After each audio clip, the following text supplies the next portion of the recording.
It's Sunday night, 9 o'clock. Welcome to All Lacrosse Live. I am Gary Groob in Toronto, and with me, as always, I have Shawn Slaght over in Moose Jaw. How are you, Shawn? Doing pretty good, thanks, Gary. Awesome. And I have Muffler Mike over in Connecticut. Mike, how you doing? I'm doing all right. Awesome. Another crazy week. We had 8 games in the NLL. We had a birthday party that we're going to talk about in a few minutes. We had a few other notes there and some ALL stuff going on. But just before we get rolling, let's do the network stuff first. And here we go. Just remember to everybody that all the episodes are streamed live across Facebook, Twitter, YouTube, and also Twitch. And you can catch all the action at eopsports.com. Remember to hit the subscribe, follow, and like buttons and always share. As you can see, we have many shows for many different things. I love that Steel Step show on Friday. Lots of swerves and lots of turns on that one now. But please enjoy all of our affiliates. If you missed a show, no worries. You can grab all the podcasts on all the major podcasting companies, which include Amazon, iTunes, Google Play, TuneIn, Stitcher, and Spotify, and so many more. And if you also want to see it, you can go to the EOP YouTube page, or if you're looking for our stuff in particular, please go to our YouTube page at All Across All the Time, in which we have news, interviews, fights, a lot of retro games, and more coming. There'll be another 3 or 4 games coming up in the next couple of weeks. There's about 15 or 20 of them up now, ranging anywhere from 1990 to 2010 or 11. So lots of choice of lots of different teams, including a lot of now defunct teams and arenas. It's pretty cool. Remember, you can stay up to date with all sports by visiting eopsports.com with great articles from our huge staff of contributors. While you're there, please sign up for our newsletter. Just before we get rolling, a reminder that this part of our show is brought to you by Dolan's. All right, guys, when you're staying local and you want to watch a great game or just hang out with some great people, make sure to go to Dolan's Bar at 24 East Sellers Avenue at Ridley Park. Right off of I-95, south of Philadelphia Airport, Dolan's Bar is the place to be. Great music, great times, memorabilia giveaways, great drinks, and even better food. You never know when a former Philly sports icon walks through the door. You got to go to Dolan's, 24 East Sellers Ave at Ridley Park. Tell PJ that EOP sent you. Go to dolansbar.com or follow them on Twitter, Facebook, Instagram, or even TikTok. We'll see you there for the game. Absolutely. Well, I was up in Peterborough yesterday to, we had the 80th birthday celebration for one of the greatest lacrosse players ever, Johnny Davis. And, just a little picture there is over to the left is one of his sons, Jeff. There's Johnny. Behind it is John Davis Jr. And then, of course, Big Ugly, myself. But, somebody got to ugly up the picture, all that prettiness there. Will be me. But to show you just how much vim and vigor Johnny still has at 80. He just had his second knee replaced back last spring. Stopped him nothing. He didn't miss a beat golfing all summer. So he's having a great old time. But here's a little clip. Elvis was in the building as well. Oh, yeah. Johnny be good. He's a carrying guitar and a gun in his sack. Sit up by the trail by the railroad track. Many people come from miles around. If the country music till the sun goes down. Maybe one day they will be in light saying, Johnny be good. Go, Johnny, go, go. Go, Johnny, go, go. Go, Johnny, go, go. Go, Johnny, go, go. Everybody, Johnny, be good. Play it, boy. Are we making a movie, honey?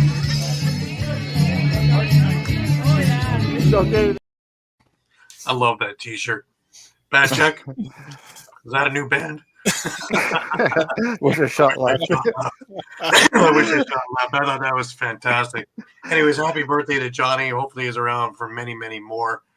He's still got all the life in him, man. It is so much fun talking to him and, just walking around memory lane and all the other things, let alone all the stuff that's up to date, man. He's right with it on everything. So That's fantastic.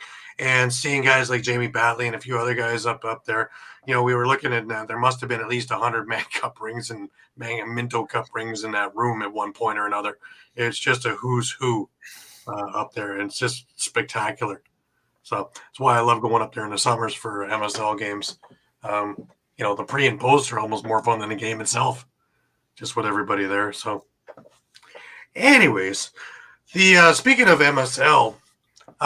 Global News had a little clip on one of their newscasts, and want to play that for you. Lacrosse was hit hard by the COVID pandemic. The 2020 and 21 seasons were canceled. When it returned in 2022, only 4 teams came to play. But the MSL has been rebuilding. Last year it welcomed back Brampton, and this coming season, Oakville will return, and the Owen Sound North Stars will make their debut. Pretty exciting for us that we're actually growing. I mean, we went from 6 teams down to 4, and then we went back up to 5 last year, and then we thought, we know we're going to be at 6 this year, but 7 was just an added bonus.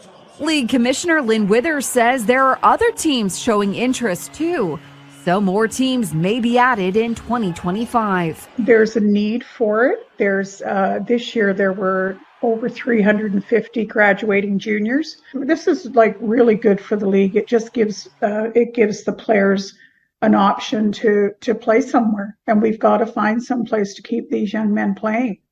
7 teams are locked in for the upcoming season. Despite the hike in teams, the regular season will actually be shorter this year. Clubs will play 12 games, down from 16 in 2023. The playoff format has also changed. First place earns a bye, with every other team battling it out in round 1. At first, to me, that's not enough lacrosse for me, and for a lot of fans.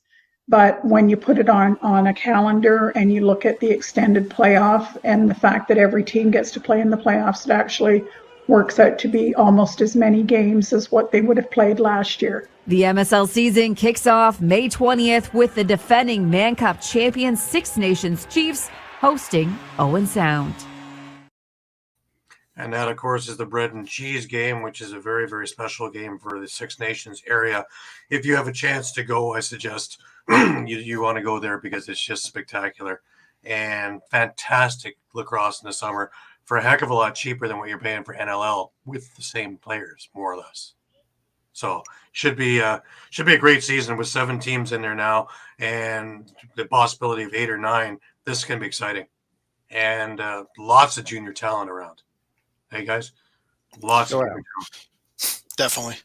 Definitely. And with the U.S. being part of being so far up now with box, they need a place to play too. So hopefully there's going to be another PBLA kind of idea, but summer ball idea for box to have something to do and keep sticks in hands. We're at a pretty good problem to have is when we have too many. As fans, that means we get the cream of the crop. Yeah. But for players, we need to find places for them to play. And, now is when they need to start doing the thinking on that. Because when everybody's graduated and are sitting around and whether it's hang up a stick and go and get a regular job or keep playing, it's too late. Now is when they need to be thinking. Right.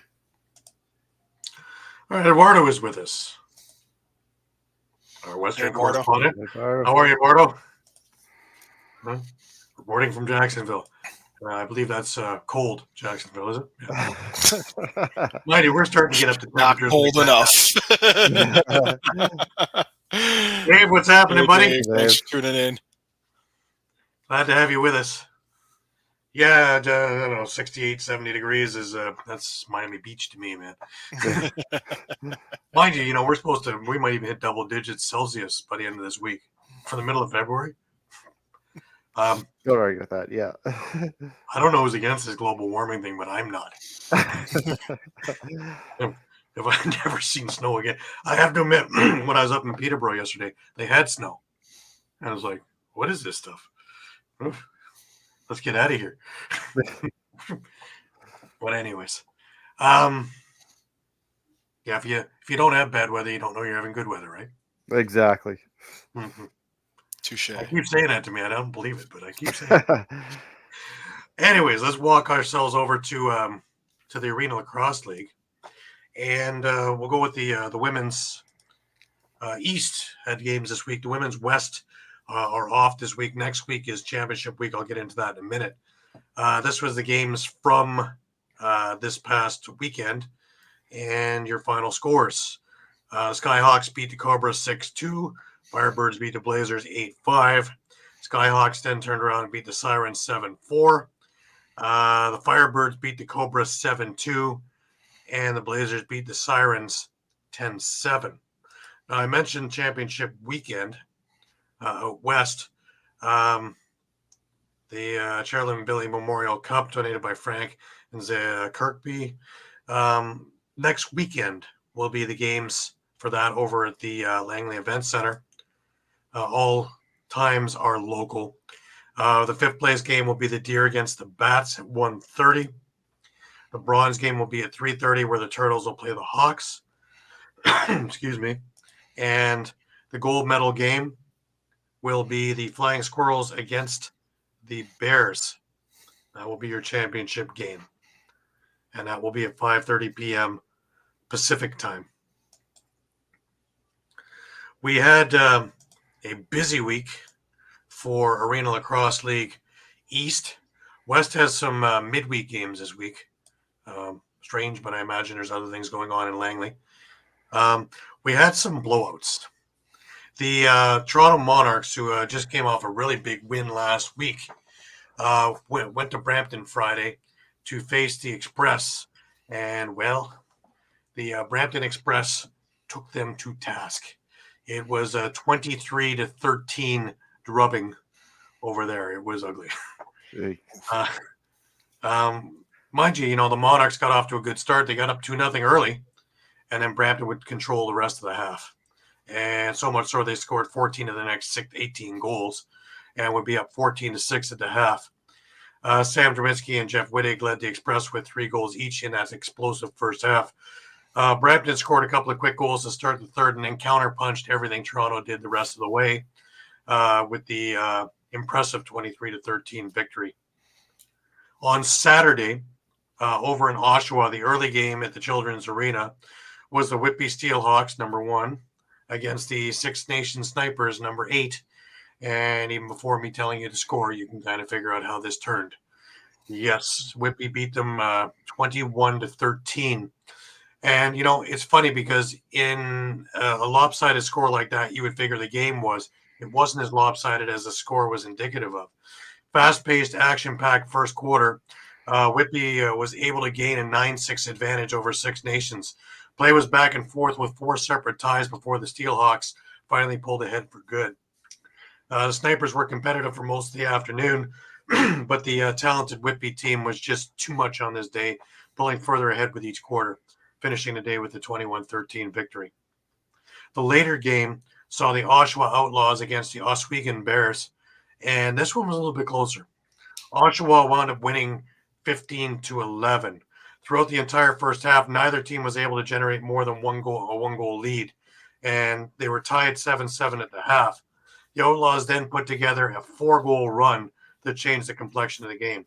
Oswego got 2 of those goals back, but another 3-goal run to start the fourth put the game firmly in the hands of the Oshawa Outlaws. 15-11 was your final. And in the final game of the day, which was today, played over in the Iroquois Lacrosse Arena, the Peterborough Timbermen faced the number 2 Paris River Wolves.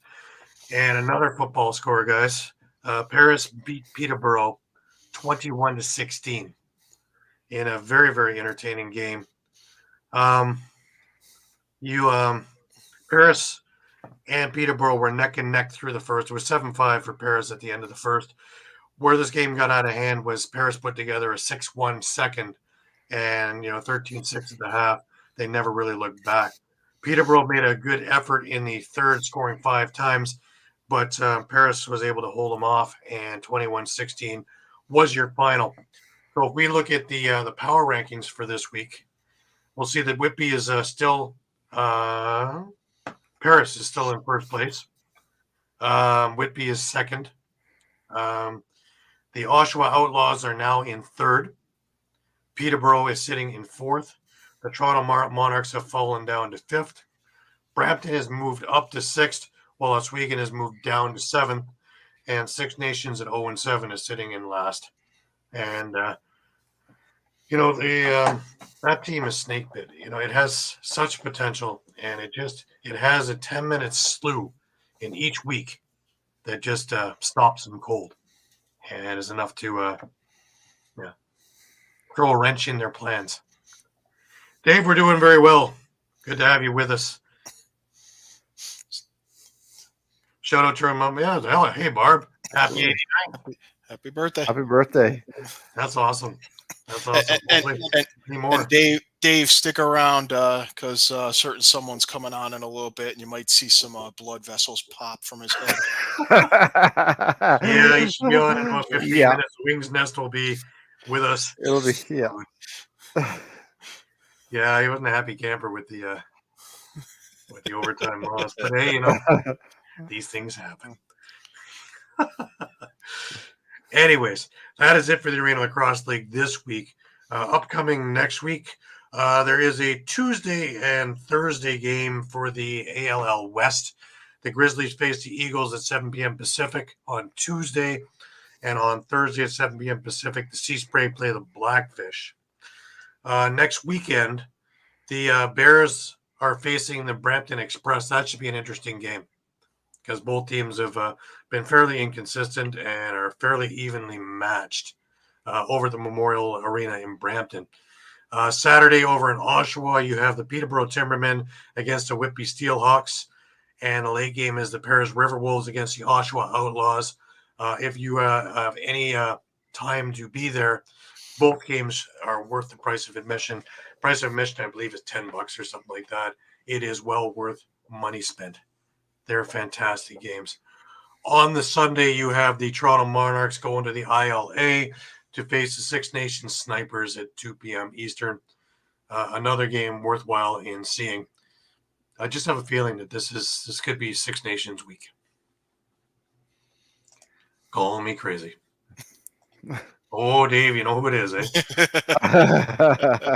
You know who from you know where. Of course.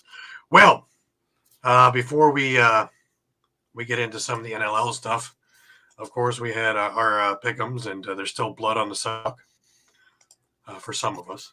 Sean is smiling. Yeah, some of you. Well, Sean's smiling from ear to ear. He went 6-2. We'll see how long that lasts.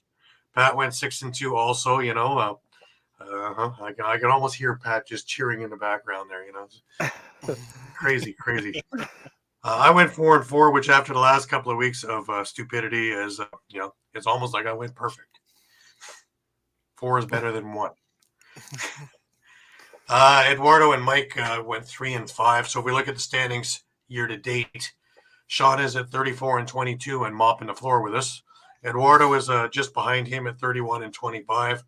Pat is right on their heels at 30-26. I am sitting at a comfortable 500 at 28-28. And Mike is coming up. He's coming up. He's going to have a perfect week this week to get to 500. I was going to say we'll see how long that mopping. We'll see how long that mopping lasts too. That long. Well, just before we get to our wings test, we got a couple of milestones to go to and a couple of notes. First off, the Las Vegas Desert Dogs said thank you to Eric Turner. That's it for him. He's been cut. An unpopular move from a lot of the faithful out there, but it is what it is. And they signed Colin Jeffrey as a goalie there. That is all the news we have of signings and cuts this week. A few milestones. Nick Rose, with his win yesterday, now has 100 regular season wins. 5th goaltender in NLL history. He's with the likes of Patty O'Toole, Matt Vince, Bob Watson, and Mike Poulin with 100+ wins. That is an elite club. Speaking of elite clubs, Dane Smith, after yesterday's game, now has 1,000+ points. He is the 14th player in National Lacrosse League history to do this. Spectacular. Just to add that Hall of Fame career. Joey Nardella. Now remember, Joey missed out on most of last year, and he now has 600 career face-off wins. Pretty spectacular. Shows you what an animal he is at the face-off dot. Just incredible. Missing that year, yeah. Yeah. Can you imagine if you had last year as well? You'd be talking probably close to 7. Yeah. Amazing. We have one that we don't have a stat for, and it's like for all you Nick Rose bashers, for all you Frankie Scigliano bashers. Scigliano made his 4,000th save in yesterday's Rush game, so quite an achievement. Yeah, Frank. Also a stellar goalie with the Langley Thunder. Let's not forget, it was his stellar play, which was really the backbone of that team making it to the Mann Cup and almost upsetting the Peterborough Lakers in Peterborough. So 100%, yeah. So I think he takes a lot of flack for a lot of bad reasons, just undue reasons. I heard a great example with him. He's a really great goaltender, but you always seem to remember the bad stuff with him for whatever reason, but you never really seem to remember the good he does. It was interesting because somebody made a mention, excuse me, of Nick Rose last week against Buffalo, and should they have pulled him, whatever. And I didn't believe that they should have. In fact, I didn't believe they should have pulled a goalie when there was 5 minutes left either. But it was interesting that Patty Campbell, former NLL goalie and former Toronto Rock goalie as well, made a perfectly viable argument going, he may let in a few goals here and there that are maybe questionable at the beginning of the game, but come down the stretch, that's where he makes up for it. And usually you are not putting in anything short of wizardry. And I believe that was a word that was used by Teddy Jenner yesterday in the broadcast, was you have to use wizardry to beat Rose. And literally it was behind the back shots that beat him. He shut the door entirely in the second half yesterday, especially when the Calgary transition game was running wild. And it seemed to be one breakaway after another that got turned away. Remember, he only gave up 7 goals to that high-powered offense and transition game yesterday. So, same idea. Yeah, I was just going to say, going back to Scigliano, I mean, he was spectacular this week. We'll get into that. And I know you guys are the biggest fan of analytics, but 1v1, he's top goaltender in the league. So he's stopping those difficult shots. All right. Well, now that we've had this talk about goaltenders, I don't see a better time to bring on Mr. Pat Bernard. Pat, how you feel? Guys, this is perfect, and I'll get to the point after I let Pat vent. But I'll get to a point that I'd like to point out with the goalie thing. So I need to spike this hard. I need to spike that. You guys mentioned what exactly is a goaltender? I've seemed to forget. My mind is starting to phase on me. What is a goaltender? I don't know what exactly that is in here in Philadelphia. Is that a guy who's supposed to stop a puck or a ball or going behind you in between the crease and the net? I don't know what that is. I haven't seen one in here in quite some time now. What is a goaltender? I haven't seen one. Do they have them around here in Philadelphia? Can we buy them? What is it exactly? Because what we have here in Philadelphia is exactly the opposite.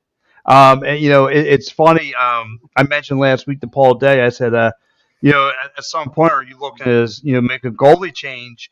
If this, keeps on happening, if Zach Higgins keeps on putting you in a hole and he goes, no, he's happy to stay with him. He said everything you needed to say. But right away, that third quarter came rolling around, and my Lord, Higgins, if he lets one goes by, he can let 20 go by. And if that's the ebb and flows of Higgins. Like if he's on his A game, he's on his A game. Nothing can go by him. But when one goes by him, 20 will flow through him, and that's the bad part of that. My blood pressure was up, and I'm not look. I'm not going to just blame him because there's issues with the defense that's in front of him. There's obviously huge defensive assignments are missing. Guys are not sticking their men. Just again, the loose balls that are just right there in front of them. These guys are just not getting, not the small detail stuff. They go get the details of getting the rebounds and all those other things. But I will say though, for a positive for Philadelphia Wings fans. My man Dave, what's up, buddy? But the thing that the Philadelphia Wings fans are happy with is the offense. The offense has gotten so much more better. With that little time that they had off, the ball movement's been really good. Ben McIntosh really has been your best offensive player as of late. The way he's scoring in transition, he's just a beast out there. The way he's just getting to the ball, the way he's making assists, and quickly the two best plays of the night was off Targan Clark, where Blaze wrote, where McIntosh throws the ball off the back of the backboard, and Clark just comes up and makes a diving goal, and then Clark Pearson on the opposite end. Just when I thought that was a play of the day, my man just without no shame, without no look, just makes a backward pass, and that was really, really good. And the other thing that was really, really lingering, 36-year-old Mr. Jameson, 36 years old, looked like a prime 21-year-old just running up this team. Hey, my goal of the night was still your transition guy and a good friend of mine, Scott Dominy. What a goal. Yeah. What a goal. Yeah. Just blasted it to that top far corner. Vintage stuff from him. Big. Obviously, breakout. That's that's part of the reason they went and acquired him. Along with Mike McCannell as well.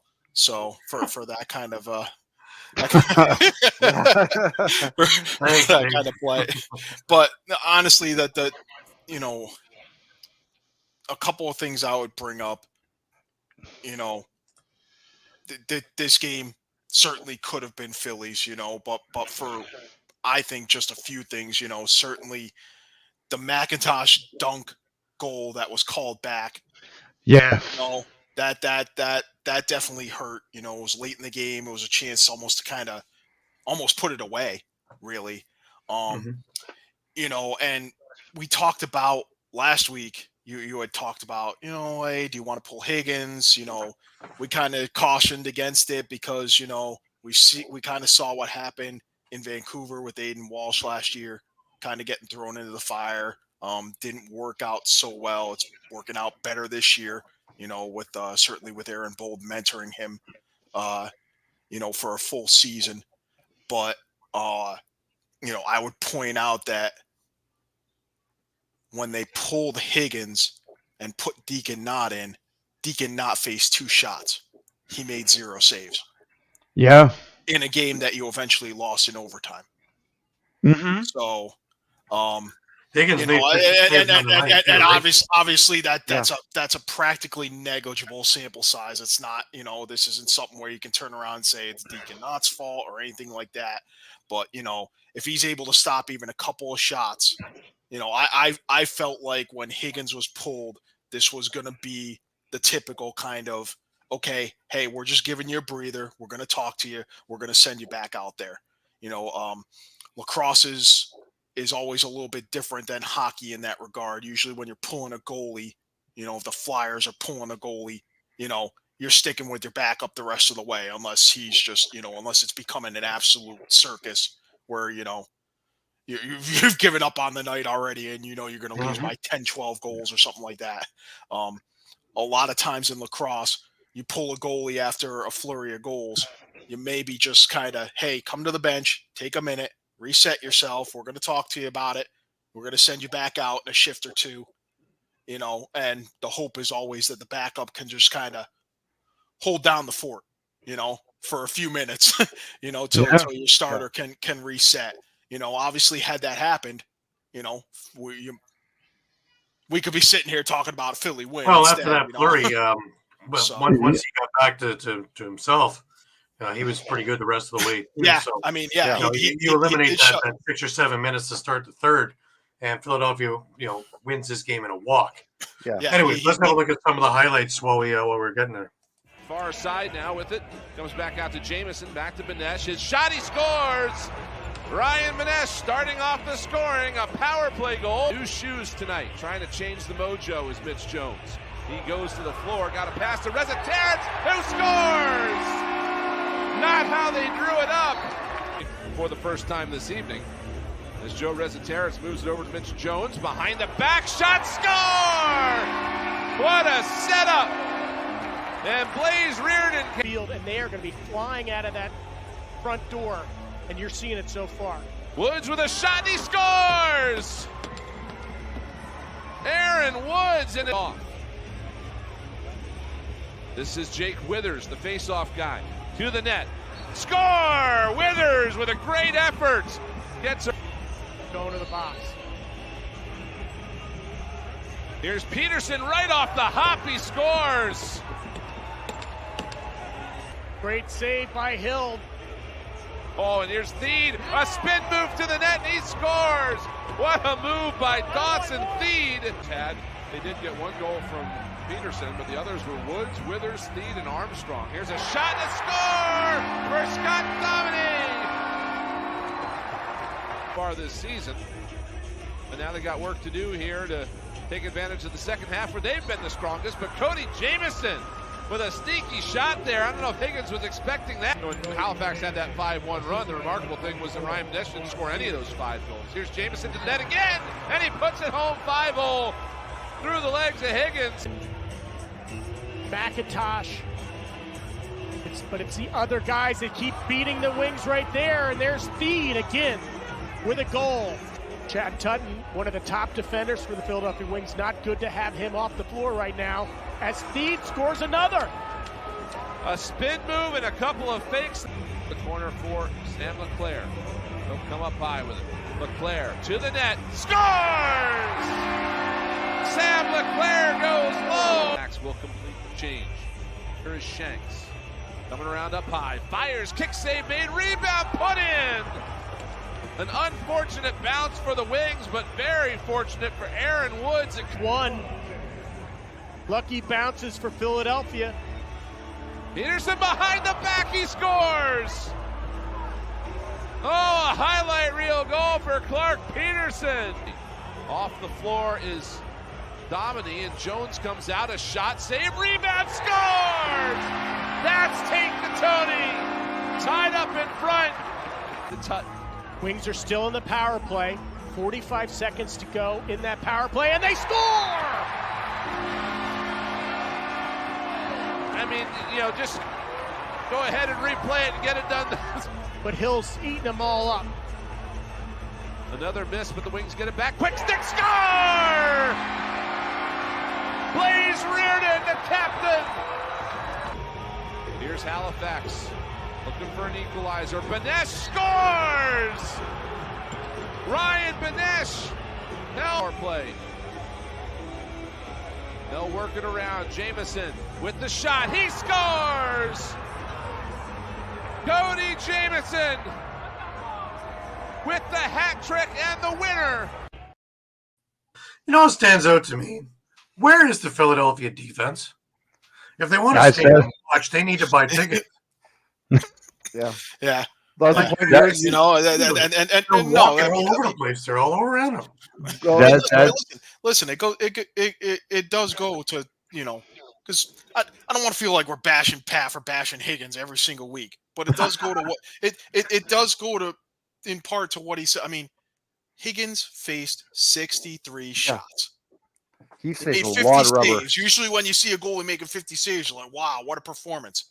He faced 63 shots. That's where are these guys? Why are these guys not soaking up shots? Yeah. We really need to look up that stat. It would not surprise me if they were dead last in block shots. Mm-hmm. Anyways, Pat did a lot of work there, and here's some of his handiwork from the press conferences. Halifax, they got 7 off the faceoff. If you watch the Rochester game last weekend, they thrive on chaos off the faceoff. So they're getting 3 or 4, and the 2 games we played them, we didn't give them any off the faceoff. So that was they thrive. That's their momentum. We didn't want to give them any momentum. Paul, this is now your third straight loss in a row. The Wings, if you have to get a win at home, what can you tell the Philadelphia fans right now? Well, the guys are working hard. You know, we had a great weekend of prep. I mean, take a team like that to overtime again, second time, come back, and you know the guys put it on the line. It's not a lack of effort, and I think everybody in the building can probably see that.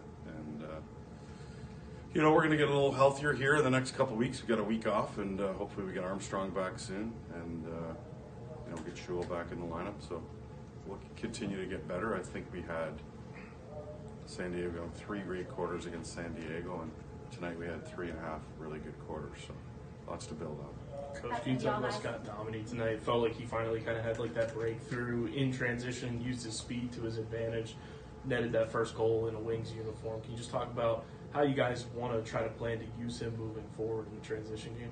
Yeah, I mean, it's crazy. In San Diego, we had one of our best 5-on-5 chances staying and playing. So great thing about him is he's generated so much this year that you might not see on the score sheet, and generated so many great loose balls.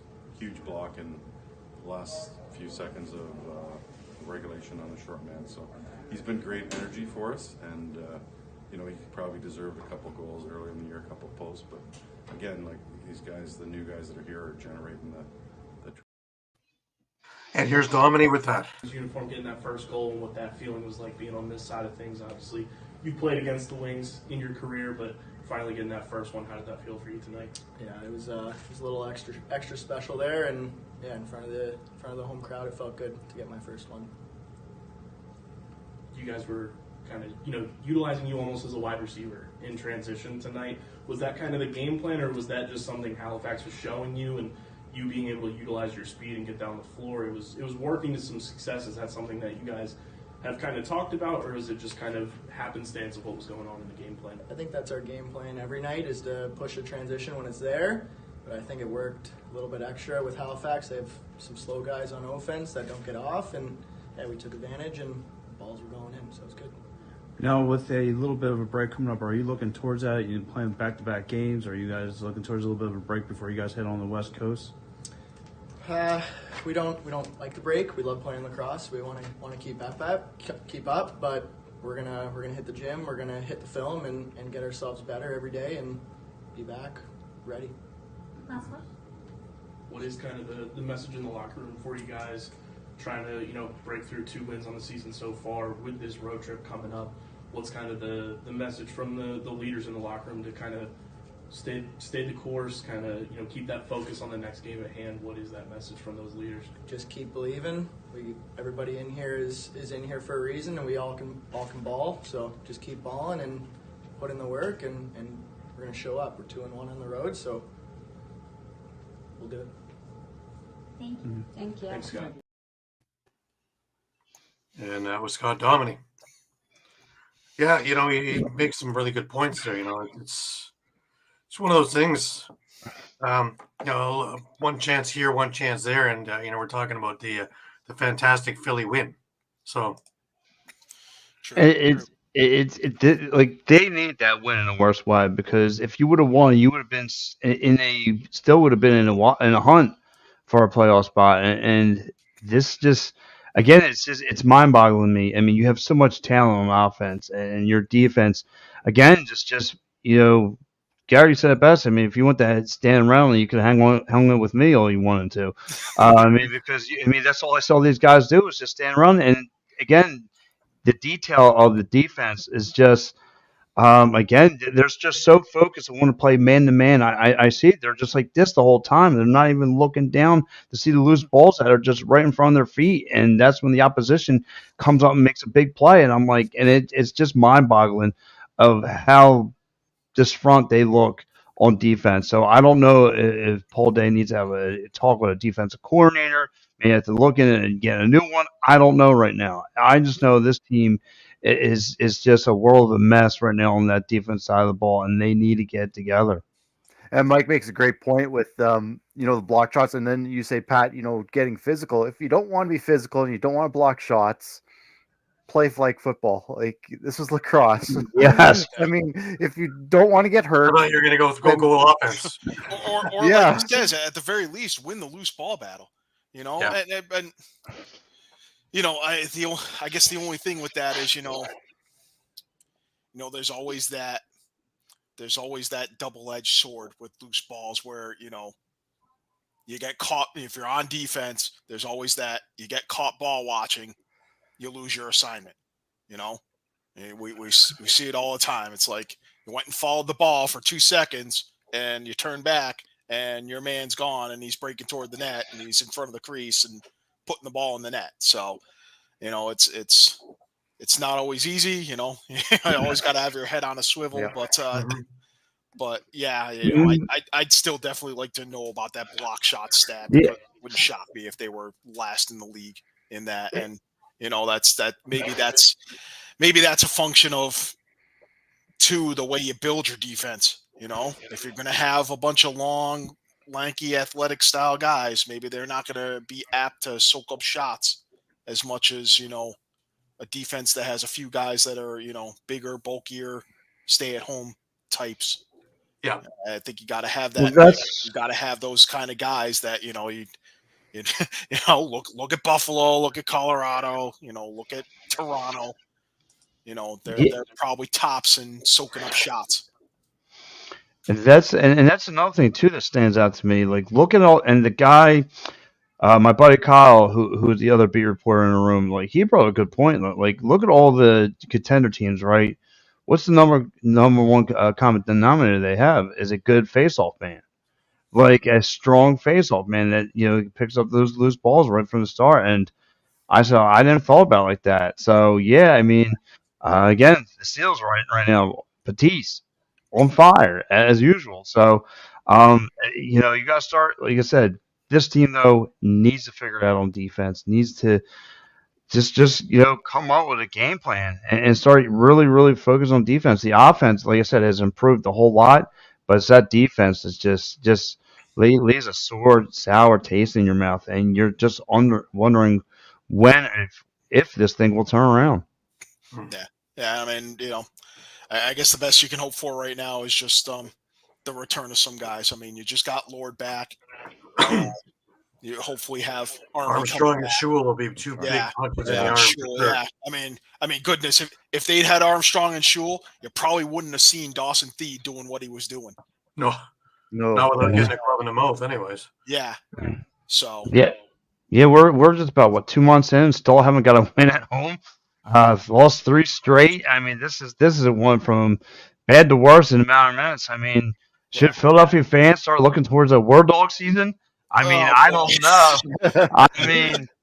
I mean, is all this lost in Philadelphia? I don't know, but I mean, look, I want to believe in this team, and I'm hoping they can turn around in time to try and make some kind of last minute run. But this is a week again.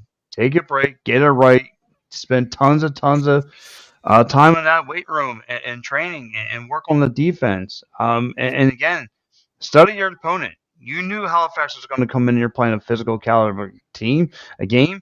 You knew that. From playing last time, that's what those guys play.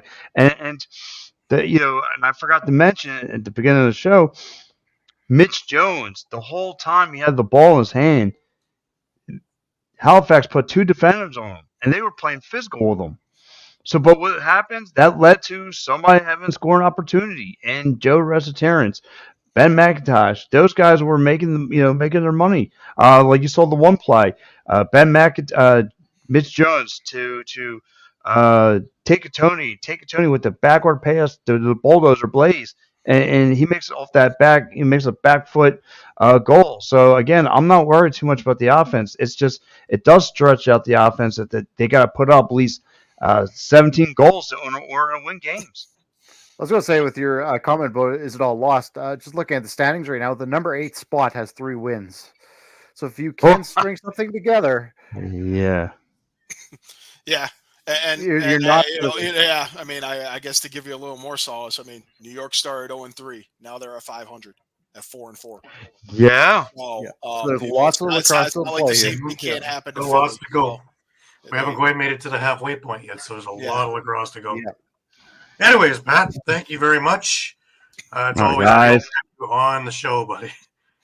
Yeah, we'll listen. 2 weeks, I'll be back here. I'm hoping. Look, listen, I bit up all the nails off this hand. I'm starting to work on this hand, so hopefully we don't get down on my pinky. I'm gonna start trimming my toes if these guys don't get it right. No, you guys have a great night. I love the show, Gary, Mike, Shawn. Guys, catch these guys every Sunday at 9 o'clock and catch all the articles, guys. These guys are killing it, pumping it out. So I will be back. I'm gonna go back my wing nest and hide underneath with the rest of the birds and worms. So you guys have a good one. All right. Thanks a lot, Pat. That was Pat Bernard in the Wings Nest. God, I love that.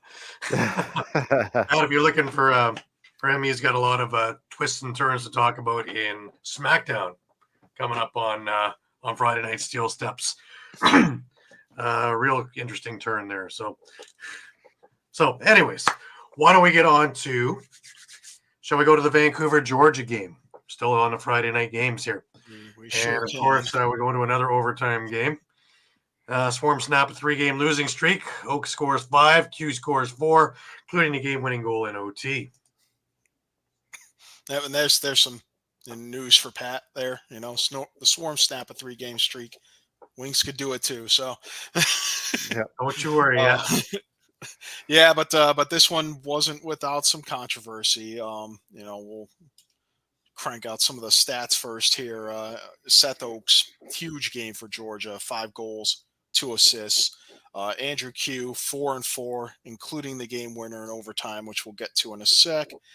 Shane Jackson had a goal and 3 assists. Brett Dobson, 28 saves. Yeah, that overtime goal. So Q fires a shot that just gets past Aaron Bold's right leg and sneaks in inside of the far post for the game winner. But the shot clock appeared to show 0, and the referees called it a goal, did a lengthy review, and apparently could not determine whether the shot clock had expired before the ball crossed the line.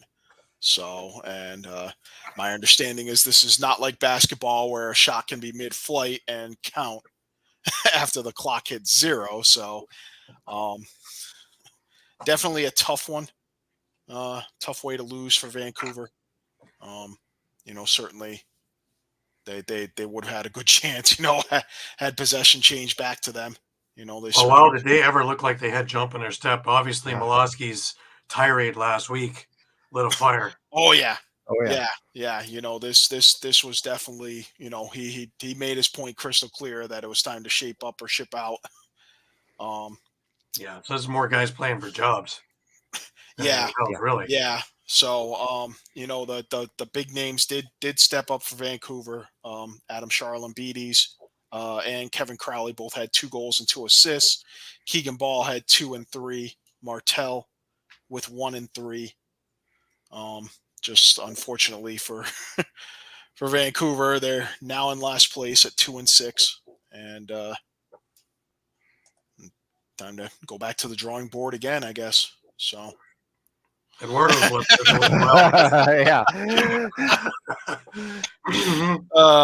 Don't worry, Eduardo. We can smell the egg frying on top of your head from, all the way from Jacksonville.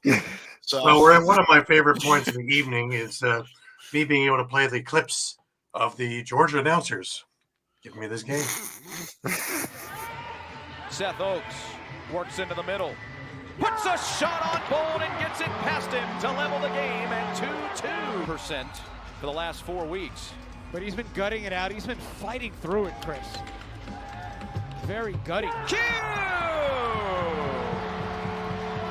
Martell, I mentioned a few moments ago, had the game of his life. 4 goals, 5 assists. Look out. Oaks! Oh, baby, what a move! There it is. 5 on the shot clock. Better hurry. Tries to spin. Can't get any help. Tried to bounce one through traffic. Fresh shot clock and through! Short-handed goal! What an incredible individual athletic. First goal tally tonight, and Vancouver's back to within a goal. They do it shorthanded. Georgia still in the power play. Owen Grant makes a move. Shot bounces in. Back-to-back shorthanded goals. Get another bite of the apple. Thompson at the top. Only needs a little bit of space. And that's the way you slow him down there. Great defense by Vancouver. Uh-oh. Wait a minute. Right now they'll say it's through. 1 goal game, 2-minute mark. Oaks! Q's shot is blocked. Believe that was Matt Beers who got it, and that one, does it sneak through? Indeed it does. The horn sounds in Sting City, and now Thompson or Shane Jackson. If you weren't with us for the beginning of this one, look at this. This is absolutely bonkers. Vancouver getting back, and LT4 will slow it down. Q! Adam Q gets into the boards. Oaks tries the give off. It bounces right back to him. Boy, the ball just finding him tonight. And now Shane Jackson has found the back of the net. And there it is. Quarter action until there was just 3:14 left in the fray, and that one sneaks through. A bit of a soft one for Kevin Crowley. Sure we've got this right here. Yeah, 36 saves for Aaron Bold. Brett Dobson with 24 saves. That one gets through. Yes, it does. It's a 1-goal game. They tied Vancouver at 2-5 on the year. Halifax up to 4-3, and Keegan Ball has just tied the ball game at 10-10. The playoffs. If you fall to 10-6 here tonight and you're Vancouver, then obviously you'd have to go 6-4 the rest of the way. And Lyle Thompson is trying to end a 3-game losing streak for his club.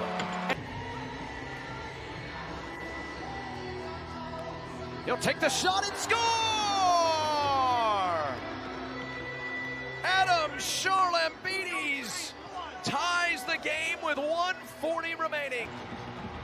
Q with 3. Q got to make his move. Now the shot gets through! Andrew Q with the game winner! I can never get too much of the Georgia announcing crew, man. I just think they're right on point.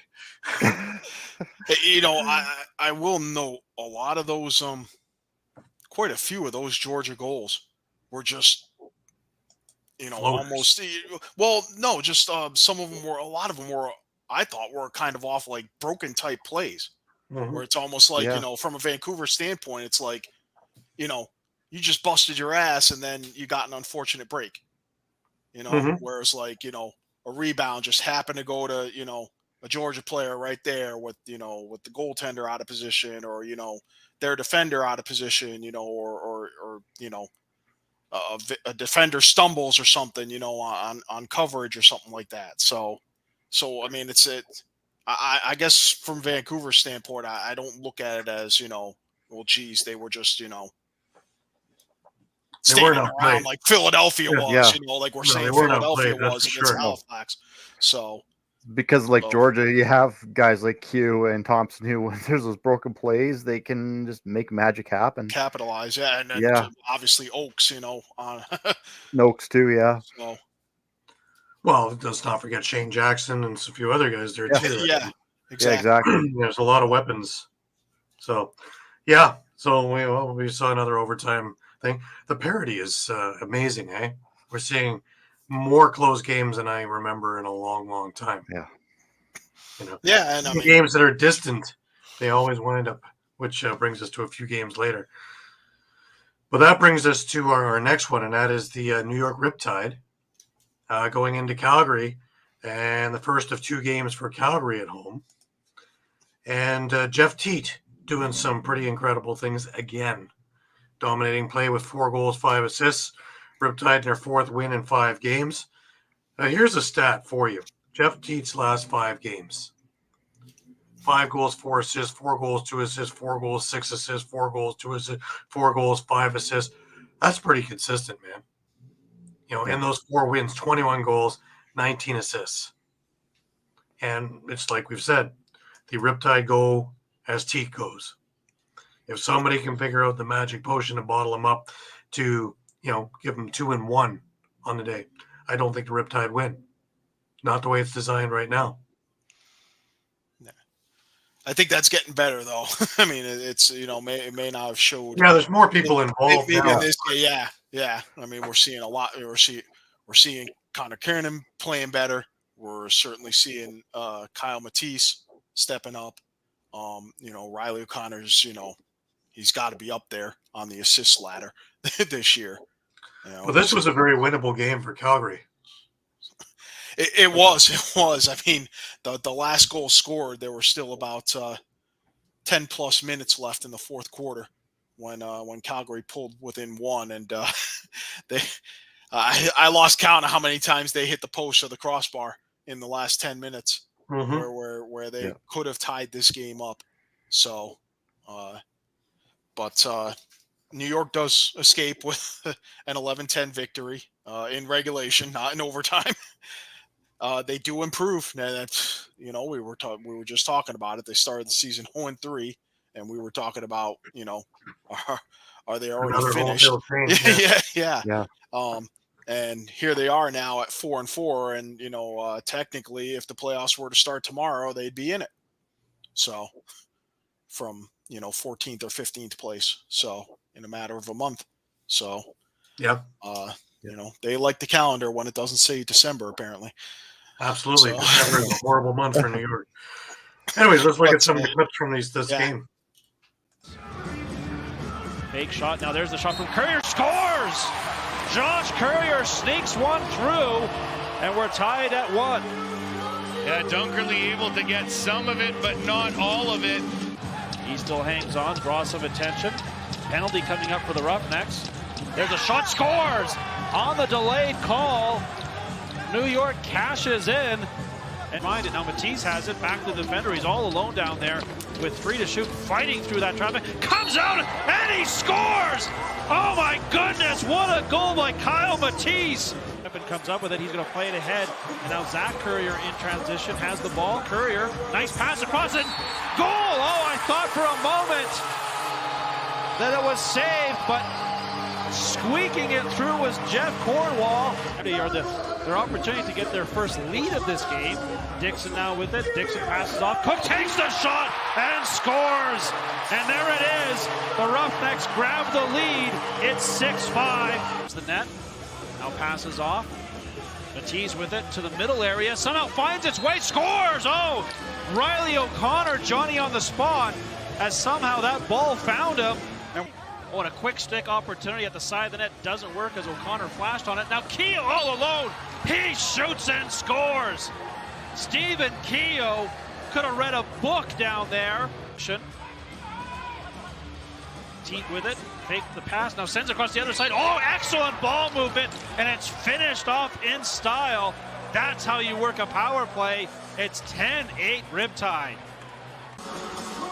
As he took his man down. Big 5-on-4 here, and Hayden Dixon cashes in on the power play. And here's O'Connor with it. O'Connor to T to O'Connor. Has a man side of the net. They scored. All that ball movement on the power play is elite. Absolutely. Del Bianco was having a rough evening, kind of, sort of, in his own way. Yeah. Which is odd. You don't usually see him getting flustered. Yeah, and just back to that Riptide offense for a second. Stephen Keogh. He almost seems to be the guy who supercharged their offense. I mean, since his arrival, they've just been a completely different unit.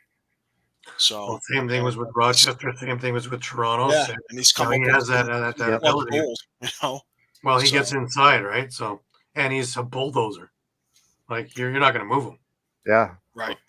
Having a guy like that, it just opens up space for guys like Teat, right? So, and you can't help but having to put a guy or two on him because he is dangerous himself in front because he's got a great shot. You've seen him score from between the legs. You've seen him score from behind the back. You've seen him score facing the other way. So, it's not that he's just there to cause havoc. He's actually a dangerous offensive weapon as well. And he's a big, strong, tough guy that's going to, open up these lanes Yeah. So. Yeah, and conversely, I'd say, the Calgary offense maybe struggling a bit. King had 3 and 3.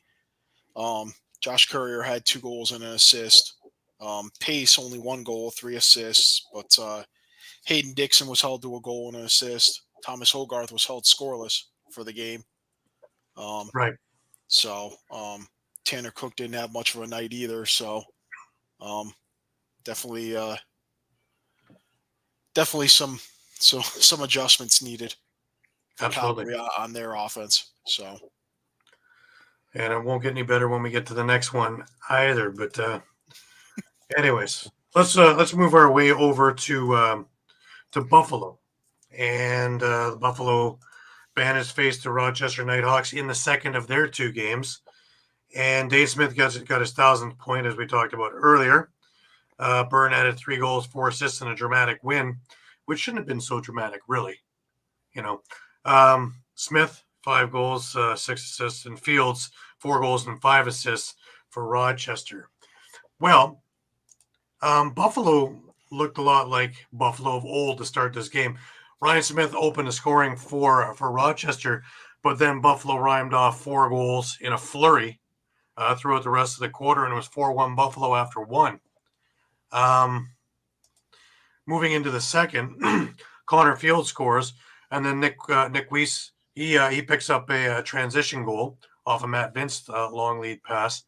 Connor Fields again on the power play brings Rochester within 2, but then Buffalo again with another flurry.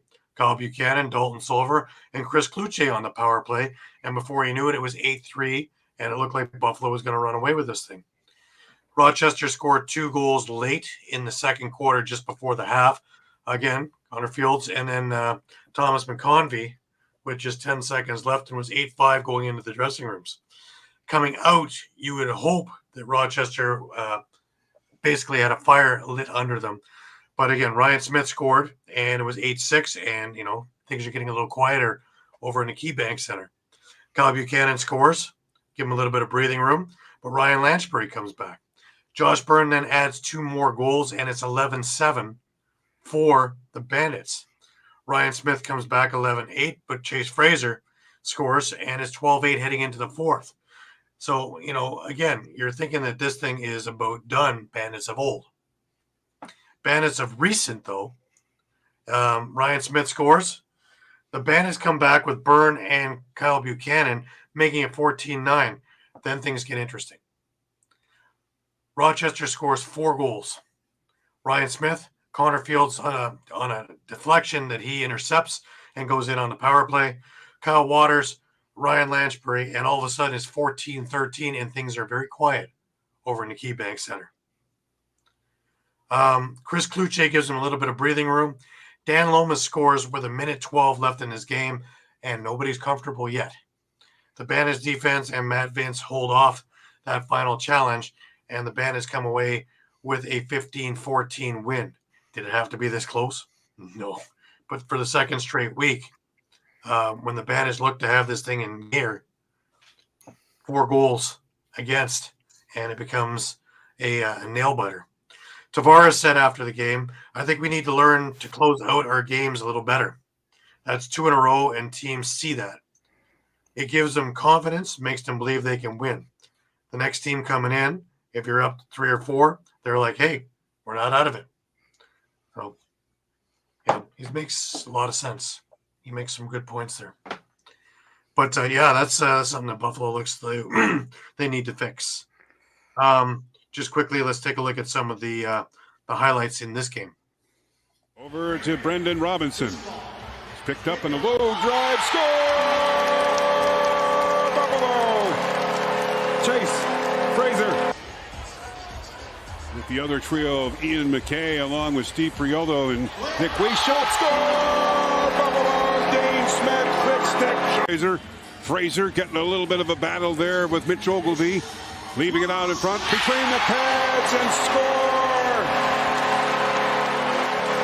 That shot away. Yeah, maybe you can beat me, but Vince says you're not going to beat me up there tonight. Here come the Bandits. Score!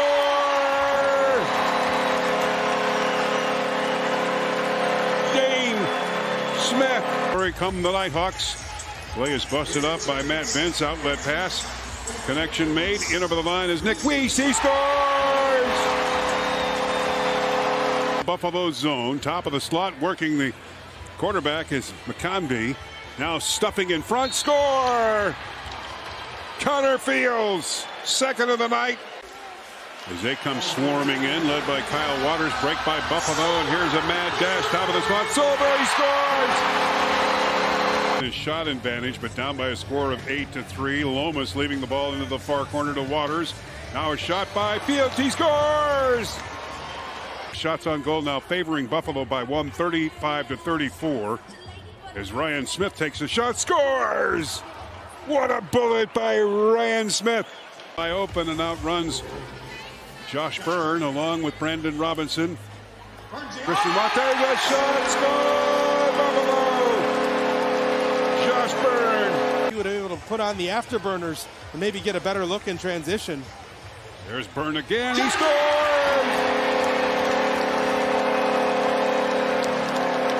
Behind the Buffalo net, out in front, over the shoulder, shot wide by Kyle Waters, rebound Smith, he scores! Ryan Smith on their offensive attack. Back down into the Rochester zone. Kluche. There's the Frazier. He scores! Now to Frazier. Over the far side to McKay. Or check that Kluche. Kluche to Byrne. Byrne with a shot. He scores! Over to Ian McKay. 3 chances for Rochester. Ball intercepted by Fields. Comes in, scores! Leading in shot margin 56-53. Smith is out there. Give and go shot. Score! Nighthawks! 3:41 remaining in regulation. Buffalo by 1, 14-13. Dane Smith lead pass out in front. Kluche scores! Sixth attacker is out for the Nighthawks with 1:15 remaining in regulation. Nighthawks score! Dan Lomas. You think Philly's ever kicking himself that they got rid of Kluche for basically nothing? Yeah. It took them to They put him didn't on really a use it. program I don't know because if they he was very really out of shape used there, him. but Sorry, I was gonna say I don't think they really used him properly in Philly. He No. never really, yeah. no, they didn't use him properly at all. But yeah. I mean, I think there was also, but wasn't there also an issue just with his health Weight. or his condition and all that? He gained about 40 pounds and really wasn't moving like he had the year previous, and wasn't doing much. And again, Philadelphia misused him too. So, but you look at him now, and it's like, wow. Yeah. This is what the second overall pick is supposed to look like. Yeah. Yeah. Although if they hadn't unloaded him, would it have led to them trading for Mitch Jones? True. Very true. Yeah. So, well, anyways, let's move along. We had the Vegas Albany upset. This one is a shocker. It was a shocker when I was looking at the scores. It's a shocker now when I'm talking about it. Joel Shines and 46 save effort as Vegas upsets Albany. It's funny. You give them the Bandits, they upset them. You give them the Albany team, they upset them. Give them a team like Panther City, and they get smoked. So I can't gauge them. yeah. Yeah, I can't gauge him either. Yeah, I mean, that big win over San Diego, too. Don't forget. Mhm. The Yeah. 8-4 or something like that. So, yeah, that say Landon Kells was the big star here with 46 saves. So now they've actually split the series with Albany. Remember, Albany beat them in Vegas opening weekend for their first win. For Vegas, Jack Hanna, pair goals, 3 assists. Casey Jackson had 2 and 2. Rob Hellier 2 and 1. They got pretty dominated on the faceoffs. 16 of 20. Albany went at the dot. But all they could manage was their only multi-goal scorer was Ethan Walker with 2 goals and an assist. Alex Simmons, just 3 assists on the night. And I guess the other big story for Albany, Doug Jamieson, was inactive for the game. Apparently he maybe injured a hamstring in the loss to San Diego. Yeah, he got pulled in that game because he was hurt. Yeah, so they have him on injured reserve. I don't believe they play. No, they don't play next week. So Jamieson at least gets another week off to heal and recover. Justin Getty, did have 45 saves, in the emergency start. So, played well, but not well enough. They did close the gap to 7-5 in the third quarter, but Las Vegas tacked on a couple more and kind of pulled away late. This was a 3-2 game at the half. So. All right. Well, we'll take a look at some of the highlights and see exactly where it went. Watson as well as Sean Wesley. Here's Albany's offense. 3rd in the league in goals per game. Fired on Kells. The putback is true for Ethan Walker. Roll. Resets. Not as many in the first 6 games of the year. Circling around. Longboat. Another missile for Albany. Simmons on the door. Excellent save by Kells. The athleticism on display. Position. That was a heck of a battle happening right at the top of the crease. And Grennan was trying to, at the same time, battle with Gagliardi, Brendan, and then bend down and grab his stick. And just like that, the power play comes through in a flash. Kurtz works. So you can tell it's baked into the pie on defense. If you see that lane, be aggressive. And aggressive with shots like that will certainly work for Vegas. Casey Jackson delivers the first goal of the night. A quarter's length.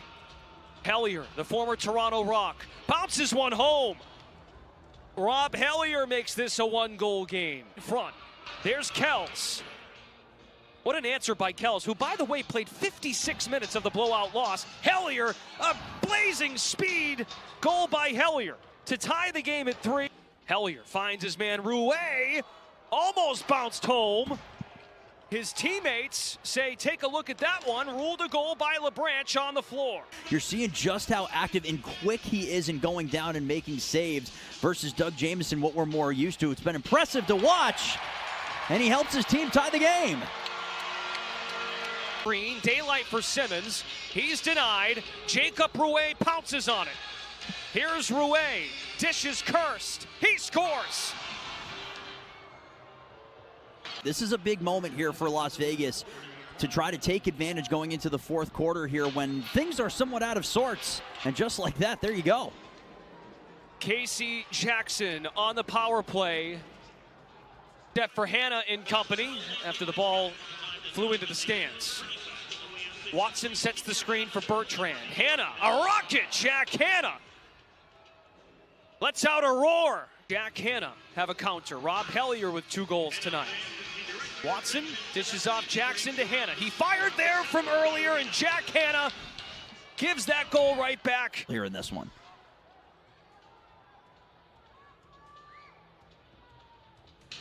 There's a quick one. Didn't take long to answer. The young. And that was it in a nutshell, really. Now, we were talking about this last week and what had to happen for Vegas, and we're hearing it this week. Hannah had to score. Hellier had to be on that on the scoring trend. Both of those guys picked up. And lo and behold, here's a W. The question is now consistency. Well, yeah. Yeah. One thing at a time, I guess. Yeah. One plus I would add is, they got John Wagner back on the back end, which is,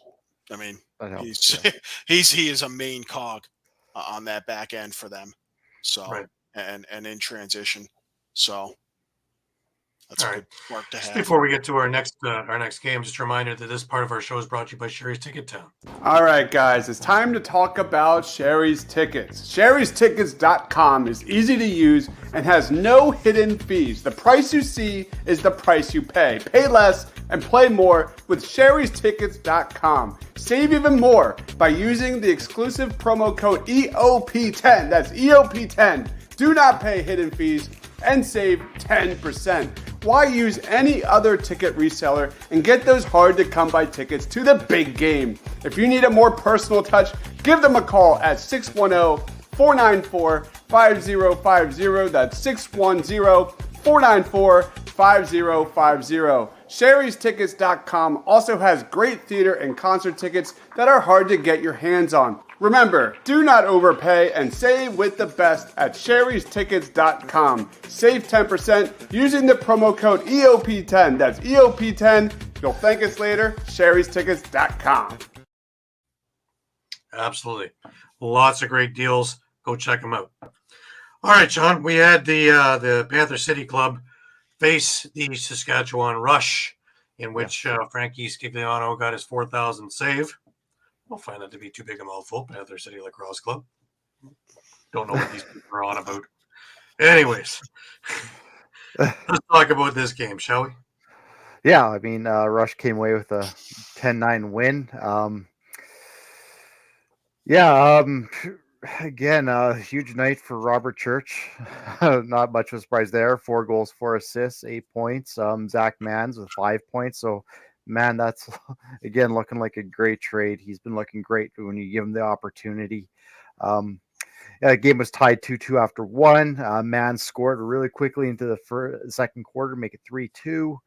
Wilk Malcolm tied it up, and then Rush went on a 2-goal run. Patrick Todd's with a bit of a weird one. Shot clock was winding down. He took a shot from the restraining line, and it just kind of got by Demude to make it 4-3. Mans again, make it 5-3. Malcolm with the extra tacker on in the dying seconds made it. Will Malcolm, with the extra tacker with 2 seconds left, made it 5-4 for the Rush at the break. Basically kind of skipping ahead to the fourth quarter. With Rush were ahead 8-7. And I think this is kind of a key turning point in a little bit. Brandon Goodwin tied up the game. Then Callum Crawford scored on the power play, and Panther City was up fairly early, I would say, in the fourth quarter. This is where we usually saw the Rush kind of go 1-1, right? Like they'd score a goal, get themselves back into it, they'd give up a goal, and as Kurt Malosky kind of said with Vancouver last week, there you can't win if you're going just 1-1. But they kind of picked that up this time. Robert Church scored with just over 18 minutes left, and then all 6-8 of them, Mike Triolo got maybe some revenge on his former team and scored the game winner with over 4 minutes left, and then kind of the drama a little bit. And I'm just kind of going off my memory, so I might have some of the players wrong here, but just bear with me. But I believe it was Callum Crawford has the ball behind the net. There's about 9.8 seconds left. Will Malcolm took the pass, leaping over the crease, and scored, and it was immediately waved off. It went to replay because it was within 2 minutes, and it was a quick replay. It was very clear that Malcolm had his foot in the crease when he jumped, so it was waved off. They did not tie the game, and it was game over from there. Wow. Another heartbreaking loss for Saskatchewan. Another winnable game, too. Well, they won. Panther City. I'm sorry, I'm getting myself backwards here. But another one. It's 1 week that they're looking like a champion, and the next week, where is it? Yeah, what happened? Yeah. Anyways, let's look at the highlights. Then we got some of your press conferences. And the net kicked it out. Crawford steps inside and he scores on the 6-on-5. Callum Crawford puts Panther City up 2-1. Keenan gets it back. He'll steer the ship on the power play. Clark Walter inside. Church scores. Robert Church at top for Zach Mans. Church now kicks it back. Mans outside scores. Right under the bar. Zach Mans put Crawford all the way across to Malcolm. It'll fake behind the back over to Malcolm, and they score. It's a quick stick, and we're tied at 3. Shot got blocked, ends up in the corner. Ryan Keenan with the loose ball. 5 seconds. Dots lets it go, and he scores. Patrick Dodds fires it from Hodgeville. Zach Mans, two-man game with Keenan. Mans will spin back, wants to drive to the net, and he scores! Zach Mans puts Gash in a blender, goes top shelf. Looks like he'll try hold him back, and that's what he will. Behind the net, Gocek, Donville back. Malcolm quick stick scores. Just like earlier in the corner, Will Malcolm with the quick stick. Rush will have to settle down their penalty kill here as Jarrett Smith defends Crawford. Over to Malcolm, quick stick scores. The hat trick for Will Malcolm. That one a blown assignment, but Church has 4 for the Rush, Mans 3. Ryan Keenan with it now. Robert Church, room inside. Damood's dancing and he scores. Bobby under the bar. Robert Church makes it 6-5 Rush. Ball got deflected. Dodds has it in the corner. Manton's back up top. Now it's Church to the middle. Scores. Bobby bounces one home. It's 8-5. Rush on the power play. Stay in play here. Crawford one-on-one with Barnable. Pick got set by Donville. Crawford to the net. Save is made. Rebound Caputo, and he scores. Keenan had him beat, but couldn't beat the iron.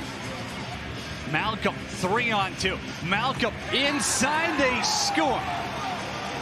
From Fort Worth, Texas, up in Saskatchewan for a Saturday night showcase in the National Lacrosse League. Callum Crawford. Little pedal back and he scores. Showtime. Bounces Ryan Keenan. Keenan now down to Mats. Up in the middle. Church scores. Posted in. Robert Church with his 4th of the game. This building. Church. Outside Triolo. Triolo's to the middle. Big man. The 6'8 sniper puts Saskatchewan in front. Against his former team, puts Saskatchewan back in the lead. And there you go. Is it just me, or is these Western fields very difficult to watch the games? This green field with the green jerseys. I will say something, and it is true. It's not as bad as it looks on TV. For some reason, that TV really brings out that green. I don't know why, but. Because, man, that's difficult to watch. But the Calgary one, yeah. The Calgary one's difficult, too. That's horrible. Really hard on the eyes. Yeah, the Riptide made note on their social media that they would not be wearing their seafoam green uniforms this weekend. Yeah, well, it's just hard on the eyes, man. Like, Jesus. Can't we just get back with the regular turf? Hey, there we go. Brian's with us. Great to have you. Hey, thanks for tuning in. Hey. How are the Pickham's looking? Not great. Not great, Eduardo. Depends. No, they're looking great. If you're looking at Shawn, he's looking terrific. If you're looking at you and I, Mike and you are at 3-5. I'm at 4-4. Shawn is at 9-0 or something like that in an 8-game week. Might even have had a 10th victory. I don't even know how it works anymore. All I know is that you take a look at mine on a Thursday. If you bet against it on Cool Bets, you're cashing in on Sunday. You're having steak. Just the way it's been going recently. Anyways, let's look at the press conferences. First off, we have Quinlan's press conference. Yes, first, Coach, your thoughts on tonight's game? Yeah, I'm happy for those guys in there. It's been not a lot of lacrosse for us, and we've been asking them to do a lot of stuff away from the game to make sure they're mentally and physically sharp, and they did that. And so, it's tough when you're losing. And again, I hats off to the guys in the room. I mean, Frankie stood up at the beginning of the game and said, "This is what we need to do," and then went out and led by example and gave us 60 unbelievable minutes. And happy for the guys in the room. What do you say about Frankie? He played outstanding tonight. Yeah, I mean, again, and that's why we wanted to get him and why we brought him here, and he's been like that. I think basically ever since he might have struggled a little bit game one in Halifax, but he's been a backbone back there. And again, he's starting to come out more and more of his shell and communicate the things he needs and the things he sees. And we're fortunate to have him, and he was top notch tonight. What does this win do for the confidence of this young team? I think it just kind of gives us that idea that we are a good team and we can win. Again, you can tell guys that all you want. without results. It's kind of hard. Sometimes you've got stories in your head, or the stories, the narratives you tell, and the noise in your head can be a tough thing. And so it validates some of the things that we see in our group, and we believe in that room. And so for us, we're going to enjoy this, and then we're going to get right back to work tomorrow and get ready for a very good team that beat us not long ago. I guess that's it. How do you keep this momentum going? Yeah, I mean, we're happy we get to play 2 games in back-to-back weeks. It feels like we haven't got to do that since a couple months back. We'll get into Vancouver. We'll have a good week preparing. The guys are absolute students of the game in terms of asking questions and wanting video and wanting feedback and wanting game plan and how we're going to attack things offensively, how we're going to defend things defensively. So we'll get that stuff out to them, and we'll get into Vancouver. We'll have a good practice, and then plan to be ready Saturday night. What's it like having Derek back behind the bench helping you out? Yeah, I mean it's good. He's a calming presence. He just doesn't say much, but when he says something, it's usually the right thing, and it's usually we get chaotic, and you can turn around, and sometimes you don't even see him. There was times where I didn't know where he was on the bench because he kind of just hangs in the back. But he just a calming presence, and I think he really just kind of just solidifies, with a young group. I'm a young coach. Just that importance of being composed and trusting your instincts. You mentioned that being a young coach, is there a lot to take away from Derek and learning from him? Yeah, I mean, and I've learned. I was fortunate to work with him for all those years. A little different now that we've got a younger team, and there's some other things to go by. And so, I'm always appreciative of all the conversations we have. I'm appreciative that, tonight he let me do basically everything I've been doing up to this point, and he kind of filled in where he needed to. And again, he's good because he always comes down and says, "What are we doing? What are we doing?" He makes sure to keep you on track, and I think that just bleeds through to the players, and I think that's why we got the win, is we were able to stay the course. At the beginning of the game, we said things aren't always going to go our way. We just got to kind of, short memories or no memory and play what's in front of us, and we did a fantastic job of that tonight. Yeah. And Eduardo's right. Jimmy is a glass act. Yeah. I think you're wrong with your numbers there, Eduardo. I think you went 6-2. If I remember right. Both those numbers. Yes. 6-2 for Shawn, not 5-2. Got to give him the San Diego victory, We also have Ryan Keenan as part of the press conferences. Great team win. We needed it, obviously. A lot of time off, a lot of tough, close losses since we last won. So the effort was there, I think, all game. We battled, started with the defense. Came out hot the first quarter, and Frankie in net was just unbelievable all game. And then the I think we did enough. We executed well, and we grinded hard, and still have to clean some stuff up, but overall we did enough, and the effort was there all night. You guys have lost some tough games. What does this do for the confidence of the team? I think it's huge, for a young group. We just it's been the same thing. We got to learn how to win, right? Guys, in this league, it's tough every night. There's never an easy game to win. So hopefully we just we roll from here. That we found a way to win a close game, and we keep building on it. There was the coaching change earlier in the bye week there. What dynamic did that play in the locker room? It seemed like a lot of guys were really excited.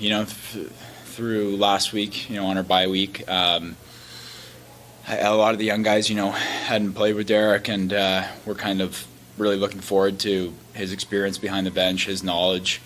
And so I think overall we just kind of were able to just go out and play because we had an excellent game plan this week. What was the difference in this game compared to those close games that you lost previously? Just I think sticking with it, right? We learned from each one of those losses. And it got to the fourth quarter, and we let a few slip, and they had a lead again, and in the past we could have got down on ourselves, but I think just the message to the group is, right, stick with it. We've been playing great all game, it'll come, right? So we just bared down, and we're able to find a few goals at the end and close it out. What says it all, too? I stopped before the question. What's it like to have Dad on the bench? And was like, gee. I can't get rid of him, is basically what he said. So we kept that out of there. Just before we move on to our last couple of games, a reminder: this part of the show is brought to you by Phillies Sports Trips. All right, guys, if you're a Philly sports fan and you want to travel with your favorite team, then travel with the best. Go to phillysportstrips.com. They have self-travel packages and full travel packages available with round-trip flights from the Philadelphia airport. Packages include direct flights, 4-night stays, all-inclusive tailgate parties, lower-level group tickets. Whatever you want, you got it with phillysportstrips.com. If you want to travel to an upcoming Phillies game, make sure you check out Philly Sports Trips. And do not forget, Philly Sports Trips has all the away trips for the Eagles' upcoming 2023 season. Jump on it now, because you do not want to lose out on all these great opportunities. Go to phillysportstrips.com. Absolutely. Well, we moved back over to Calgary, and they were going to try and salvage the second half of their home and home since they lost to the Riptide, and that didn't go very well. Nick Rose with his 100th career victory. Schreiber has a 7-point night. Toronto comes away with a 9-7 win. The Rock opened the scoring when Tom Schreiber fired an absolute laser off a pump fake from a Dan Craig pass, but the Roughnecks came right back with Hayden Dixon answering with a quick stick off a Tanner Cook pass. It's nice to see the Rock actually get a quick start for a change, because they've been notorious slow starters throughout the last number of games. Tyler Hendricks gave the Rock the lead again with a howitzer off a rebound from Mark Matthews' shot at 5:31, but Tyler Pace again answered just 13 seconds later, converting a Jesse King feed on the backhand. Hogarth gave the Roughnecks their first lead of the night unassisted at 10:34, scooping up a loose ball from the crease, but Dan Craig answered just 25 seconds later when he fired a shot that was converted from a Dan Lintner pass, and it was 3-3 after one. Toronto opened up the second quarter scoring on the power play when Chris Bougie buried a rebound off a Corey Small shot just 49 seconds in, followed by Tom Schreiber diving from behind the net off a Mark Matthews pass just after 3 minutes. Roughnecks got on the board when Hayden Dixon scored his second of the game off a Tyler Pace feed, but Corey Small answered for the Rock on the power play with another quick stick off a Tom Schreiber pass. At the half, Toronto was up 6-4. Toronto opened up a 3-goal lead at the beginning of the third quarter when Dan Craig beat Christian Del Bianco with a dunk shot on a delayed penalty. Calgary answered when Hayden Dixon scored his third of the night on a dive across the crease of a Tyler Pace feed at 8:55. Tyler Hendricks scored his second of the night for Toronto when he came across the crease off a Mark Matthews pass. And after 3 quarters, Toronto was up 8-5. The Roughnecks got back into this game with 2 quick goals. First was Tanner Cook converting a Shane Simpson pass at 1:01, followed by Jesse King with a one-handed backhand shot that was just an absolute highlight reel goal that made this game 8-7. Roughnecks kept getting closer and closer and closer, but for the stellar play of Nick Rose, who just shut the door on him. Corey Small finally gave the Rock a little bit of breathing room with a quick stick blast to the low far corner of a Tom Schreiber pass, and your final score was 9-7 for Toronto. Just to get a couple of highlights in there. Beat Albany tonight on the road in Albany to hand the Firewolves their second loss of the season. Any given night. Backhander from Pace! Ball loose. Picked up by Matthews. Small, clutch, shot, put it wide. Loose ball, Matthews, and it fell in the stick. Dunk shot right to Schreiber. How unlucky can you be? Side and a heavy hit on Schreiber from Callies. This is going to be a delayed penalty. All alone, dunk shot, scores! What a goal from Dan Craig. Matthews, Hendricks on an isolation, and Simpson. Hendricks scores! What a goal by Tyler Hendricks! The big man on the isolation. Look. Del Bianco with a long pass to Simpson. One more to Cook. Backhander. Oh, he scored! Simpson up ahead. Numbers here for Calgary. Simpson to King. Can't pull the trigger. One hit, scores! The highlight reels keep coming from this roughneck squad. And that's what I'm talking about. These crazy goals that came through. But it's funny because everybody thought that Calgary might be the one that was tired after playing the night before. They were the ones who would jump, and their transition game just made Toronto's defense look tired for some reason. And you almost thought Toronto played the night before. But again, Nick Rose was absolutely incredible in that second half, closing the door, and Toronto comes away with a 9-7 victory, and I guess that vaults them into number one in the league again, 6-1. Oh, Matt's with us. Hey, Matt. Hey, Matt. Talked to him late last night, too. It's great talking with him. Small's having a great year. Offhand, I don't know. But he has been integral in the Rock offense. Him and his blast from the right side. The old Adam Jones spot. So, anyways, that brings us to one game left. And that was played this evening over in San Diego. And real pitchers duel, eh, Shawn? Yeah. If he did only had one pitcher competing. Yeah. Of all those exciting games we had this week, this one was not good. Yeah. Well, Austin starts with a sock trick. Anyways, that's the first one of his career, but pretty amazing. And San Diego comes away with a 16-7 victory. Yeah, and it was 3-3 after one, so Colorado was right in, but then that was just about all she wrote. It was 8-5 at the half, and then they were just blanked out of the third quarter. The third quarter. Sorry. And while San Diego had 5 goals, 2 from Dobie, 1 from Stotts, 2 from Curtis Dixon, and that's just now you're in a hole you just can't get out of. Throw a couple of Pittsburgh to start the fourth, and it's a world of hurt. Yeah, I mean, even if Carlson played lights out like the last time he went in, he had a hill to climb. It was already too little, too late. But it was a very quiet goalie shift at the end of the third into the fourth to put Carlson in there. It was kind of quietly, just kind of try to sneak him in there, but I don't know. It really didn't do much, really, did it? Well, no, but say at that point, San Diego was basically playing with their food. Yeah, but I mean, like you're saying, Austin Stotts had a sock trick, 6 goals, 3 assists for 9 points. Chris Dixon had Patrick and 7 assists for 10 points. Dobie with 7 points. Berg with 7 points. So their heavy hitters were firing on all cylinders. Yeah, and Dobie with those 7 points moved into the 1100 club for career points. Wow. So big accomplishment there. Absolutely. Yeah. Absolutely. It's funny, though, because, San Diego seems to be able to turn it on and off like a switch. There's weeks where they look like they're floundering, and there's weeks like this where they just take it to task. Colorado, for the same extent, we thought they'd righted the ship after the last couple of weeks, and they looked lost in this game.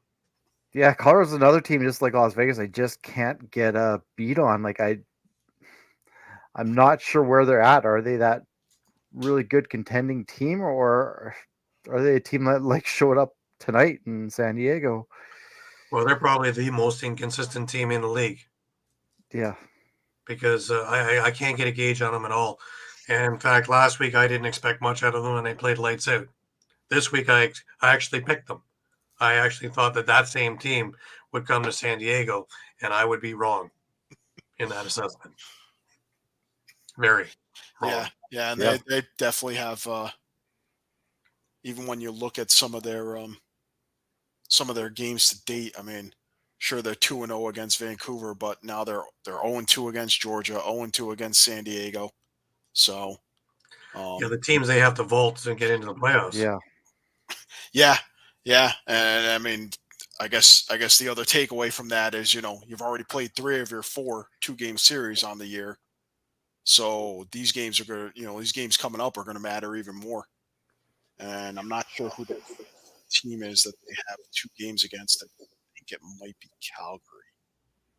So It bewilders me, like you look at some of the numbers here, and guys like, again, we're looking at Zed Williams, a couple of goals, Connor Kelly with 3 goals, and then I look at zeros everywhere. Yeah, it's not often you see a 0 in the goal column for Eli McLaughlin. Well, yeah, and Joey Caputo, 3 loose balls, and that's about it. Thank you for coming. It was supposed to be when he came back, that part of the game came alive. It didn't come alive today. Yeah. There just was nothing.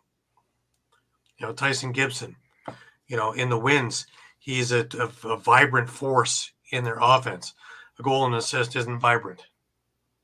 And even in goaltending, I mean, I know he was injured earlier in the year, but Dylan Ward is not putting up Dylan Ward-like numbers.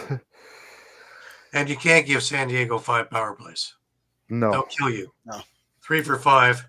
Yeah. They're already, all the ball movement with Baptiste at the faceoff thing going 20 and 7. So they have everything in there. They're not getting shots. Colorado only had 39 shots tonight. Yeah. That's the point. I was going to make 39 shots. You're really not challenging regularity. Really No. But yet, the combination of goaltenders for Colorado faced 61 shots. So we're into that Philadelphia conundrum again. Yeah. Which is, where is the defense? Well, Paul Dawson had 11 penalty minutes, so that's where part of their defense was.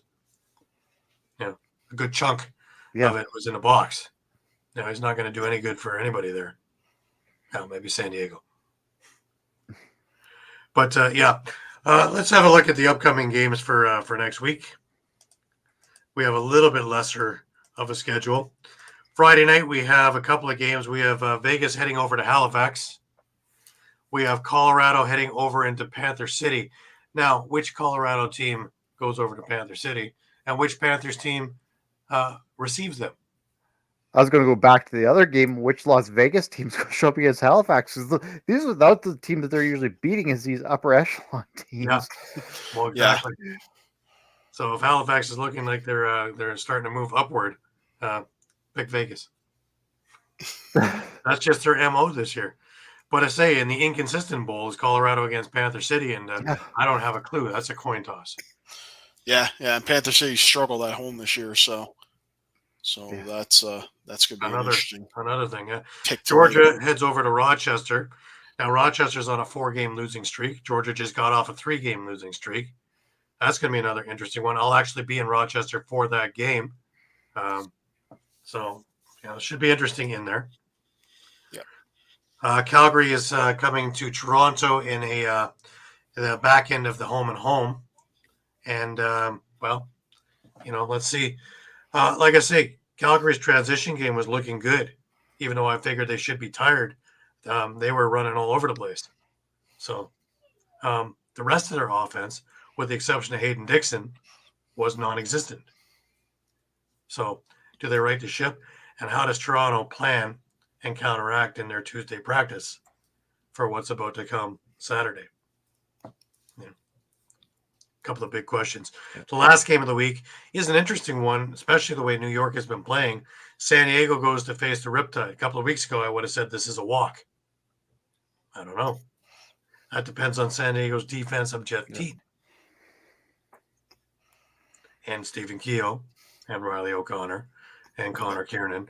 There's more names coming into this offense now. Mike was right earlier in the program when he was talking about that. Yep. So it should be an interesting week. Just before we wrap up. Yeah, you missed one game, Gary. Oh, did I? I'm sorry. Saskatchewan, Vancouver. Saskatchewan and Vancouver. This one's huge because it's the second of a 2-game set. Vancouver took the first one, but and another weird one, Yeah, and Vancouver's pretty much on life support, I'd say, at this point, just about. So, Yeah, and honestly, even though Saskatchewan won, they're almost not far behind, considering that postponed game is going to really put them in a bind where, they've got a stretch of a 15-day stretch between the end of February and the start of March where they play 5 games in 15 days now. Yeah. You basically have, a weekend doubleheader. Then you have this makeup game with Philly sandwiched in between that, and the following weekend is another doubleheader. So it's horrible scheduling. That's terrible. Yeah. That's terrible even without the makeup game, but to fit the makeup game there was just wow. Yeah, it's That's a horrible schedule. But if they do get through it and can actually put together some momentum. Well, that's the thing. If they can even get a few wins out of that, that'd be a whole switch of the entire schedule, right? Yeah. It might not be all terrible. Some guys might not be all terrible. I mean, some guys say they like those at least double headers because they're fresh. They're already in game mode, right? So, well, God knows that they're fresh because they've had so many weeks off already. That schedule is terrible. It's just it makes no sense. Because the Rock have the same thing. They've had 3 bye weeks already, and now they're going to go the rest of the year without a week off, more or less. Anyways, just before we wrap up, a reminder that this part of the show is brought to you by David R. Cherry. All right, guys, let's talk about Cherry Law Firm. If you get hurt at work in a motor vehicle accident, personal injury, or affected by criminal law, you got to call David R. Cherry of the Cherry Firm. Call 610-565-0300 or go to cherryinjurylaw.com. Let David R. Cherry fight for your rights. Again, that number is 610-565-0300. That's 610-565-0300 or go to cherryinjurylaw.com. Let David R. Cherry fight for your right. Absolutely. And just before we wrap up, we want to remind everybody that we are on Facebook, we are on Twitter, we are on Instagram, we are on Thread, we are on YouTube. Please visit our YouTube page and subscribe while you're there because there's an awful lot. And every week there's more and more going in there as an extra tool to bring you as much information as we possibly can. On Facebook, come visit us 3, 4, 5 times a day because the news is always changing. And now with more stuff coming from the MSL and WLA, things are going to get really interesting. We also have the PLL tournament is about to start, being now that we're in February, and it should be up there in the next week or so, so we should be getting some more information on that. Remember that we do have our fingers on the pulse of the situation, and we watch everything, all times. We are right up to date with everything. All right. Just a reminder also that next week is Super Bowl Sunday, and we will be on at 11 a.m. To make it. So please mark that in your books, and away we go. Any last words, Shawn? No, I was kind of looking forward to the next week. Like you said, we're talking about standings watching. Even those teams with 2 wins aren't out of it. If someone can string together a few wins, they're right back in the mix of it. Absolutely. Like Mike said it before, 3 wins and you get into the playoffs right now. So it's open for anybody right now. Yeah. Mike, any last words? Yeah, just another slate of big games. Few 2-game series finishing up, and should be interesting to see. The tiebreakers are going to be really important in some of these one-off games. So I've been lucky enough to meet up with some people and pick up some retro jerseys. Of course, I'm sporting a Boston Blazers one. I'd like to get the Boston Blazers green one. If anybody can lead me in that direction, the one from the mill years, that would be awesome. But I was able to get a Minnesota Swarm jersey. I was able to get an Arizona Sting jersey. I had my hands briefly on the Syracuse Smash one. That one's going to cost some bucks. But yeah, I also picked up a Chicago Shamrocks old jersey. So yeah, it just keeps growing and growing and growing. Gotta love it. We all need hobbies, right? Yep. Anyways, what a great week. Again, next week, 11 a.m. for Eastern, for all of you who are following along. I want to thank everybody, as I do every week, for being with us week in and week out and being so loyal and so great with all your feedback and comments. We appreciate everything, and we love doing this for you. So for Shawn Slaght over in Moose Jaw and for Muffler Mike in Connecticut, I am Gary Groob saying please be safe and keep up to date with everything with us. And we will catch you next week. Until then, have a great week.